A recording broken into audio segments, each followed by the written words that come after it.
നമ്മുടെ രാജ്ഭവനെ ഒരു RSS കാര്യാലയമാക്കാനാണോ governor Rajendra Arlekar ശ്രമിക്കുന്നത്? അദ്ദേഹം ചുമതലയേറ്റു ആദ്യ മാസങ്ങളിൽ ഹണിമൂണായിരുന്നു. ഗവർണറും പിണറായി സർക്കാരും തമ്മിൽ, മുഖ്യമന്ത്രിയുമായിട്ട്. പെട്ടെന്ന് ഇത് അട്ടിമറിച്ചത് എങ്ങനെയാണെന്ന് ഞങ്ങൾ കഴിഞ്ഞ ദിവസത്തെ വീഡിയോയിൽ പറഞ്ഞിട്ടുണ്ട്. അതിൻ്റെ ഫോളോ അപ്പ് ആയിട്ട് ഇപ്പം നടക്കുന്ന സംഭവങ്ങളെ വിലയിരുത്തിയാൽ രാജ്ഭവനെ RSSന്റെ ഒരു കേന്ദ്രമാക്കി മാറ്റാനുള്ള ഗൂഢ നീക്കങ്ങൾ എവിടെയൊക്കെയോ നടക്കുന്നു എന്ന് നമ്മൾ സംശയിക്കേണ്ടിയിരിക്കുന്നു. പിന്നീടുണ്ടായ സംഭവങ്ങൾ അതിനെ അടിവരയിടുന്നുണ്ട്. മന്ത്രി വി ശിവൻകുട്ടി രാജ്ഭവനിൽ നിന്ന് ഇറങ്ങിപ്പോകുന്നതിൻ്റെ സാഹചര്യം നമുക്കറിയാം, ആവർത്തിക്കുന്നില്ല. അതിനുശേഷം കഴിഞ്ഞ ദിവസം ഇന്നലെ അദ്ദേഹം കോഴിക്കോട്ട് SFIയുടെ ഒരു സംഗമത്തിൽ പോയിട്ട് അവിടെ കോഴിക്കോട് തളി ക്ഷേത്രത്തിനടുത്തുള്ള ഓഡിറ്റോറിയത്തിലെ പ്രോഗ്രാമിനാണ് അദ്ദേഹം പോയത്. SFIയുടെ പരിപാടി അവിടെ അതിന് തൊട്ടടുത്താണ് തളിയിൽ ക്ഷേത്രത്തിന്, ശിവക്ഷേത്രമാണ് തളിയിൽ, അതിന് തൊട്ടടുത്താണ് BJPയുടെ ജില്ലാ കമ്മിറ്റി ഓഫീസ്.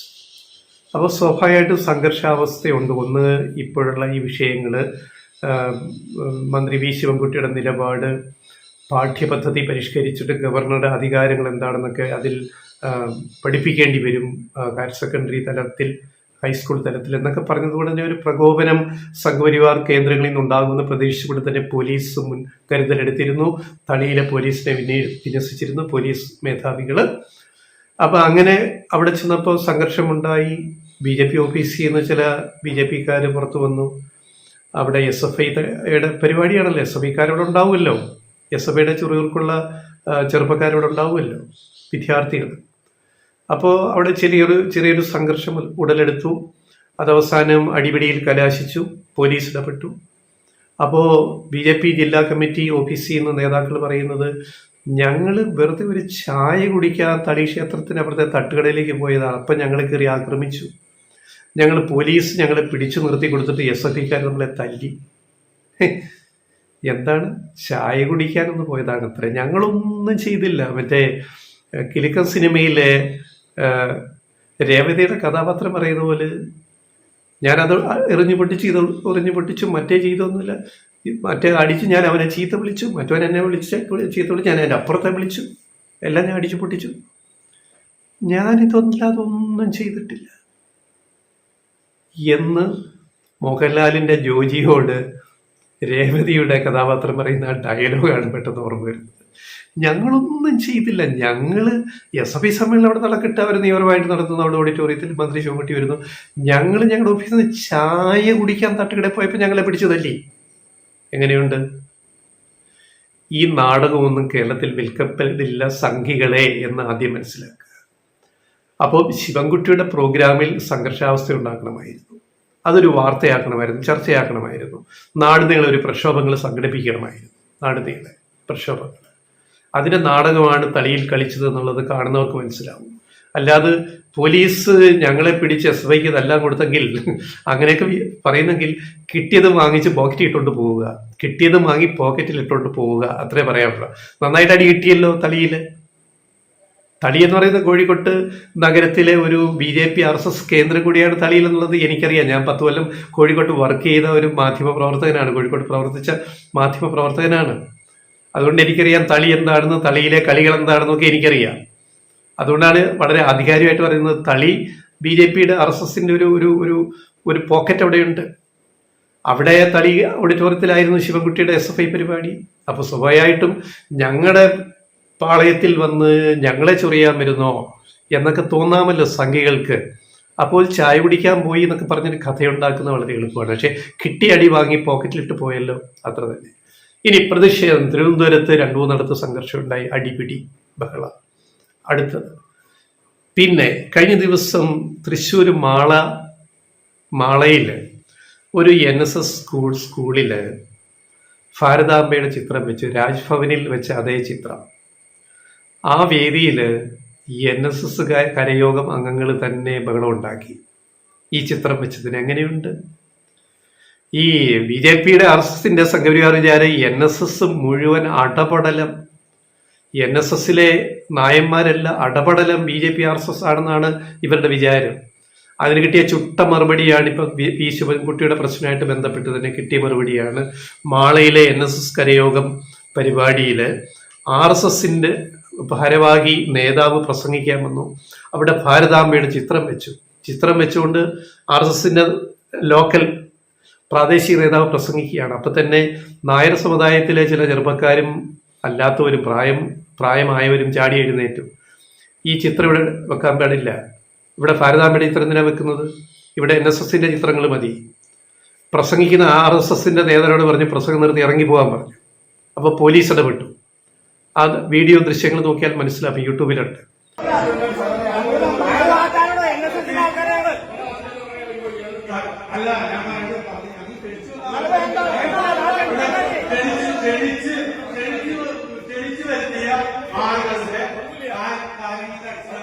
എനിക്ക് പറയാൻ വയ്യാതെ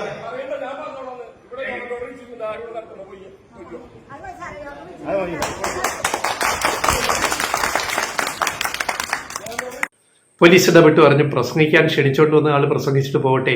അല്ല പറ്റില്ല, ഇപ്പൊ ഇറക്കി വിടണം, ആ ചിത്രം എടുത്ത് മാറ്റണം, ഇവിടെ ഈ പരിപാടിയൊന്നും നടക്കത്തില്ല എന്ന് NSSന്റെ കരയോഗം, മാളയിലെ കരയോഗം പ്രഖ്യാപിച്ചു. അവസാനം മുട്ടുമടക്കിപ്പോയി. അപ്പൊ NSSനെല്ലാം അങ്ങ് അട്ടിപ്പേരെടുത്തിരിക്കുകയാണോ ഇവിടുത്തെ RSS BJP? അപ്പൊ ഇതൊരു ഗൂഢാലോചനയാണ്. എന്താ ഗൂഢാലോചന? ഗവർണർ രാജേന്ദ്ര അർലേക്കർ സംസ്ഥാന സർക്കാരുമായിട്ട് ഒരു സൗഹൃദ ലൈൻ സ്വീകരിച്ചപ്പോൾ അതിനെതിരെ പാരയുണ്ടായി. രാജ്ഭവൻ ഒരു ഗൂഢാലോചന കേന്ദ്രമായിട്ട് മാറി. അതാണ് ഞങ്ങൾ പറയുന്നത്, രാജ്ഭവൻ RSS കാര്യാലയമാക്കുകയാണോ ഗവർണർ? അങ്ങനെ പോയാൽ ഇനിയും ഇവിടെ വലിയ വലിയ പ്രശ്നങ്ങൾ ഉണ്ടാവും. ഭരണഘടന തൊട്ട് സത്യപ്രതിജ്ഞ ചെയ്ത ഒരു ഗവർണർ ആ ഭരണഘടന മാനിച്ചുകൊണ്ട് രാജ്ഭവനിൽ വാഴണം, അവിടെ ജീവിക്കണം, ഔദ്യോഗിക കൃത്യങ്ങൾ ചെയ്യണം. ഈ പറയുന്ന അപ്രമാദിത്വമൊന്നും അധികാരമൊന്നും ഗവർണർക്കില്ല. ഗവർണർ ഭരണ സംവിധാനത്തിന്റെ തലവൻ ഒരു സംസ്ഥാനത്ത്. അത് സെറമോണിയൽ ഹെഡാണ്, ടിറ്റുലാർ ഹെഡാണ്. റിയൽ എക്സിക്യൂട്ടീവ്, റിയൽ അധികാരം മന്ത്രിസഭയ്ക്കാണ്. മന്ത്രിസഭ ഉപദേശിക്കുന്നത് ഒപ്പിടുക മാത്രമേ ഗവർണർക്ക് അധികാരമുള്ളൂ. ടിറ്റുലാർ ഹെഡ് ആലങ്കാരിക പദവി, റിയൽ പവർ എക്സിക്യൂട്ടീവ് എന്ന് പറയുന്നത് മന്ത്രിസഭയാണ്. അപ്പം മന്ത്രിസഭ പാസാക്കി, നിയമസഭ പാസാക്കി മന്ത്രിസഭ അയക്കുന്ന ബില്ലുകൾ ഗവർണർ ഒപ്പിടണം, ഷ്യൂ വരയ്ക്കണം. ഒപ്പിടാൻ ഇഷ്ടമില്ലെങ്കിൽ തിരിച്ചയച്ചിട്ടും വീണ്ടും അയച്ചു കൊടുത്താൽ ഒപ്പിട്ടാൽ മതിയാവും.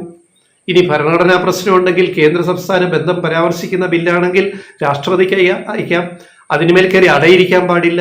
സുപ്രീം കോടതി വിധിച്ചല്ലോ, നിങ്ങൾ ബില്ലിന്മേൽ കയറി അടയിരിക്കരുത്, തീരുമാനം എടുക്കണം. ഒന്നുകിൽ കേന്ദ്രത്തിന് അയക്കേണ്ടതാണെങ്കിൽ അല്ലെങ്കിൽ ഒപ്പിടണം, അല്ലെങ്കിൽ സംസ്ഥാന സർക്കാരിന് തിരിച്ചയച്ചിട്ട് വീണ്ടും അയച്ച് ഒപ്പിടണം. ആരിഫ് മുഹമ്മദ് ഖാനും പിന്നെ തമിഴ്നാട്ടിലെ ഗവർണർ രവിയും പഞ്ചാബിലെ ഗവർണറും ഒക്കെ കാണിച്ച തോന്നിയാസത്തിനെതിരെയാണ് സുപ്രീം കോടതി വിധി വന്നത്. ഇപ്പൊ ഒരു അർലേക്കർ വന്നിട്ട് രാജ്ഭവനെ RSS കാര്യാലയമാക്കാൻ നോക്കുന്നത്. അദ്ദേഹം നല്ല മനുഷ്യനാണെന്ന് നമ്മൾ കരുതി ആയിരിക്കാം, ആദ്യം തുടക്കം കൊള്ളാമായിരുന്നു. ഇപ്പോ അദ്ദേഹത്തിന്റെ അജണ്ടയെ പോലും നല്ലൊരു ബന്ധം സംസ്ഥാന സർക്കാരുമായിട്ട് വേണം എന്നതിനെ പോലും അട്ടിമറിച്ചുകൊണ്ട് ഈ അജണ്ട സെറ്റ് ചെയ്തിരിക്കുന്നത് ഇവിടുത്തെ RSS BJP ആണ്. അതിന്റെ ഭാഗമായിട്ടാണ് ഇപ്പൊ നടക്കുന്ന സംഘർഷങ്ങൾ. മന്ത്രി ശിവൻകുട്ടി പോകുന്നിടത്ത് പിന്നെ കരിങ്കൊടി അവിടെ സംഘർഷം ഉണ്ടാക്കുക, തിരുവനന്തപുരത്ത് സംഘർഷം, മാളയിൽ NSSന്റെ കരയോഗം പരിപാടിയിൽ ഭാരതാംബയുടെ ചിത്രം NSSനെ അങ്ങ് എടുത്തേക്കാലോ എന്ന് വിചാരിച്ചിട്ട്. ഇതൊക്കെ എത്ര കാലം മുന്നോട്ട് കൊണ്ടുപോകാൻ പറ്റും? പിന്നെ ശിവൻകുട്ടി ആരാണെന്ന് ഈ നാട്ടിലെ ജനങ്ങൾക്കറിയാം. അദ്ദേഹത്തെ വിദ്യാഭ്യാസ മന്ത്രിയാക്കിയപ്പോൾ, പൊതുവിദ്യാഭ്യാസ മന്ത്രിയാക്കിയപ്പോൾ നെറ്റി ചൊളിച്ചവരുണ്ട്. ഒരു ഇടതുപക്ഷ ഗുണ്ടയല്ലേ, പണ്ടത്തെ SFI ഗുണ്ട. ഇങ്ങേരെ വിദ്യാഭ്യാസം ഏൽപ്പിച്ചാൽ കുരങ്ങിന് പൂമാല കൊടുത്ത പോലെ ആയിപ്പോയില്ലേ എന്ന് പരിഹസിച്ചവർക്ക് ഉള്ള മറുപടി ശിവൻകുട്ടി കഴിഞ്ഞ 4 കൊല്ലത്തെ മന്ത്രിസ്ഥാനം കൊണ്ട് തെളിയിച്ചിട്ടുണ്ട്. പിണറായി മന്ത്രിസഭയിലെ മികച്ച മന്ത്രിമാരിൽ ഒരാളായിട്ട് തിളങ്ങി വിദ്യാഭ്യാസ വകുപ്പ് വളരെ മനോഹരമായിട്ട് കൊണ്ടുപോകുന്ന ആ ഭരണ മികവ്, ഭരണസിദ്ധി ശിവൻകുട്ടി ഇതിനകം തെളിയിച്ചു കഴിഞ്ഞു. ബഹുമാനത്തോടുകൂടി തന്നെ പ്രതിപക്ഷക്കാർ പോലും സമ്മതിക്കുന്ന കാര്യമാണ് മന്ത്രി എന്ന നിലയിൽ വി ശിവൻകുട്ടിയുടെ പ്രകടനം, മികച്ച പ്രകടനം. ആർക്കെങ്കിലും സംശയമുണ്ടോ? വിദ്യാഭ്യാസ വകുപ്പിനെ നവീകരിക്കുന്നതിൽ ശിവൻകുട്ടി എടുത്ത നിലപാടുകൾ, തീരുമാനങ്ങൾ, നടപ്പാക്കിയ കാര്യങ്ങൾ, സ്കൂൾ കലോത്സവം, സ്കൂൾ കായികോത്സവം, ഇതൊക്കെ വളരെ ഭംഗിയായിട്ട് മുന്നൊരിക്കലും കാണാത്ത രൂപത്തിൽ നന്നായിട്ട് നടത്തി. അതുപോലെ വിദ്യാഭ്യാസ വകുപ്പിലെ പരിഷ്കാരങ്ങൾ, ഇതൊക്കെ ചെയ്യാൻ ശിവൻകുട്ടിക്ക് എന്ന് പറയുന്ന വെറും കൊണ്ടായതുകൊണ്ട് പറ്റുമോ? ശിവൻകുട്ടിക്ക് ഇത് ചെയ്യാൻ പറ്റുന്നത് അല്ല. ശിവൻകുട്ടി താഴെ തട്ട് മുതൽ SFI DYFI മുതൽ ഇങ്ങോട്ട് കളിച്ച് വന്ന അവസാനം മുതിർന്ന രാഷ്ട്രീയത്തിൽ SFI DYFI കഴിഞ്ഞിട്ട് ഉള്ളൂർ പഞ്ചായത്ത് വാർഡ് മത്സരിച്ച് ഉള്ളൂർ പഞ്ചായത്ത് പ്രസിഡന്റായിട്ട് ജയിച്ച് പ്രസിഡന്റായിട്ട് ഉള്ളൂർ പഞ്ചായത്തിനെ വളരെ മുന്നോട്ട് കൊണ്ടുപോയി. ആ ഭരണം കൊണ്ട് പിന്നീട് അദ്ദേഹം കോർപ്പറേഷന്റെ മേയറായി, തിരുവനന്തപുരം കോർപ്പറേഷന്റെ മേയറായി. മികച്ച മേയർ, തിരുവനന്തപുരം നഗരസഭയുടെ കോർപ്പറേഷൻ ചരിത്രത്തിലെ മികച്ച മേയർമാരിൽ ഒരാളായിട്ട് എഴുതപ്പെടുന്ന പേര് വി ശിവൻകുട്ടിയുടെ പേരാണ്. 5 വർഷം മേയറായി ഇട്ടിരുന്നിട്ട് തിരുവനന്തപുരം കോർപ്പറേഷനെ ഈ നിലയിൽ എത്തിച്ചതിൽ ശിവൻകുട്ടിക്കുള്ള പങ്ക് ആർക്കും നിഷേധിക്കാനാവില്ല. അതിനുശേഷം അദ്ദേഹം MLA ആയി, 2 തവണ MLA ആയി, മന്ത്രിയായിട്ടും അദ്ദേഹം കഴിവ് തെളിയിച്ചു. ഇനി ഇതൊന്നും ഇല്ലാത്ത കാലത്തും SFI DYFIയുടെ നേതാവായിരിക്കുന്ന കാലത്ത് ഒരു അധികാര പരിധി പോലും ഇല്ല, പഞ്ചായത്ത് പ്രസിഡന്റ് പദവി പോലും മേയർ പദവി പോലും ഇല്ലാതിരിക്കുന്ന കാലത്തും ശിവൻകുട്ടിയുടെ വീട്ടിൽ ജനത്തിരക്കായിരുന്നു. ഒട്ടേറെ ജനങ്ങൾ അവരുടെ അവലാദികളും പ്രശ്നങ്ങളുമായിട്ട് പരിഹരിക്കാൻ വേണ്ടി രാവിലെ മുതൽ ക്യൂ ആണ് ശിവൻകുട്ടിയുടെ വീട്ടിൽ. രാഷ്ട്രീയ നേതാവായിട്ട് മാത്രം, പദവികളൊന്നും ഇല്ലാത്തപ്പോഴും അപ്പോഴും ഓരോന്നിൽ ഇടപെട്ട് ചെയ്യാൻ പറ്റും ചെയ്തു കൊടുക്കും. ചെയ്യാൻ പറ്റുന്നതാണെങ്കിൽ നടക്കത്തില്ല, ചെയ്യാൻ പറ്റത്തില്ല എന്ന് പറയും. ആ ഒരു രാഷ്ട്രീയ സത്യസന്ധത വി ശിവൻകുട്ടിക്കുണ്ട്. അത് അദ്ദേഹം മന്ത്രിയായപ്പോഴും കാണിച്ചിട്ടുണ്ട്, പിന്നീട് മേയറായപ്പോഴും കാണിച്ചിട്ടുണ്ട്, പഞ്ചായത്ത് പ്രസിഡന്റ് ആയപ്പോഴും കാണിച്ചിട്ടുണ്ട്. ആ ശിവൻകുട്ടിയാണ് ചൊറിയാൻ പോയിരിക്കുന്നത്. ആ ശിവൻകുട്ടി ഇപ്പം ഗവർണർക്ക് നല്ല ചുട്ട മരുന്നും മറുപടി കൊടുത്തല്ലോ. ഭാരതാംബയുടെ ചിത്രം എടുത്ത് മാറ്റുക രാജ്ഭവനിൽ നിന്ന്. ഒരു ഭരണഘടനാ സ്ഥാപനത്തിൽ അത് വെച്ചുകൊണ്ടിരിക്കാൻ പാടില്ല, ഭരണഘടനാ വിരുദ്ധമാണ്. എന്നിട്ട് അതിനെ പൊക്കിപ്പിടിച്ചിട്ട് ഇതൊരു രാഷ്ട്രീയ അജണ്ടയാക്കിയിട്ട് രാജ്ഭവനെ ഒരു RSS കാര്യാലയമാക്കുന്ന ഗൂഢാലോചന ഇവിടെ നടക്കുന്നു. ഇതിനെ എതിർക്കേണ്ടതുണ്ട്. ഒരു ഗവർണർ ഇങ്ങനെയാണോ പെരുമാറേണ്ടത്? ഇദ്ദേഹം ആരിഫ് മുഹമ്മദ് ഖാനേക്കാൾ വലിയ പ്രശ്നക്കാരനായിട്ട് മാറുന്നത് അദ്ദേഹത്തിന് മാത്രം താല്പര്യമല്ല. പിന്നിൽ RSS BJP സംഘപരിവാർ അജണ്ടയുണ്ട്.